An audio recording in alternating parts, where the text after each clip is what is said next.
ஏய் ஹலோ. ஏய் மாயா, நான் இன்டர்வியூல செலக்ட் ஆயிட்டேன். ஏய் சூப்பர் டி, கங்க்ராச்சுலேஷன். Thank you டி. ஆனா என்ன இப்போ எங்க பார்த்தாலும் ஒரே ஏஐயா இருக்கு. இப்பெல்லாம் டக்கு டக்குன்னு சொல்லாம லே ஆஃப் பண்ணி விட்டுறாங்க. என்ன பண்றது? அப்புறம் நேத்து கூட நியூஸ் பார்த்தேன், ஒர்க் ப்ரெஷர் தாங்க முடியாம ஹார்ட் அட்டாக் எல்லாம் வருதாம். பாவம், அதெல்லாம் நினைச்சாதான் கொஞ்சம் கஷ்டமா இருக்கு.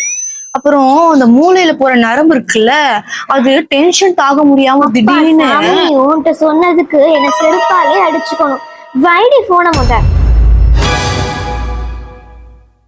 இப்ப நான் என்ன சொல்லிட்டேன்? அவ நல்லதுக்காக சொன்னேன். இவ்வளவு நல்லதுக்கே காலம் இல்ல. A few moments later. Hello Maya, எனக்கு மேரேஜ் ஃபிக்ஸ் ஆயிடுச்சுடி. நெக்ஸ்ட் மந்த் மேரேஜ், நீ கண்டிப்பா வரணும். ஏய் சூப்பர், ஹாப்பி ஃபார் யூ. அப்புறம் நான் உங்ககிட்ட ஒண்ணு சொல்லணும்னு நினைச்சேன். நம்ம கவிதாவுக்கு தானே மேரேஜ் போயிட்டு வந்தோம்ல, அவ அந்த பையன் கூட ஹேண்ட்ஸமா இருக்கான்னு சொல்லி ரெண்டு பேரும் பேசிட்டு வந்தோம்ல. அந்த பையனுக்கு மண்டையில முடியே இல்லையா. கவிதாவுக்கே மேரேஜ்க்கு அப்புறம் தான் தெரியுமா மண்டையில இருக்குது முடி இல்ல, விக்குன்னு. பாவம், இப்ப என்ன பண்றது? கல்யாணம் ஆயிடுச்சுல்ல. என்னோட ஃபியான்சிக்கு அப்படிலாம் இல்ல, நல்ல நிறைய முடி இருக்கு. என்னடி இது? இல்லடி, நான் சொன்னேன் பொதுவா, உனக்குன்னு நான் சொல்லல, சொன்னேன். அப்புறம் நம்ம என்னோட ஏத்த வீட்டுல அந்த ஆன்டி இருக்காங்கல்ல, அவங்களுக்கு பொண்ணுக்கும் இப்பதான் மேரேஜ் ஆச்சு.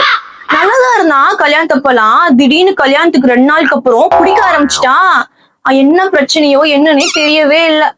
என்ன பண்றது? அது குடிச்சிட்டு வேற அந்த பொண்ணை வேற அடிச்சுட்டான். பாவம், அரேஞ்ச் மேரேஜ்ல அப்படிதான் இருக்கும். உனக்கும் அரேஞ்ச் மேரேஜ் தானே? சொன்னேன்.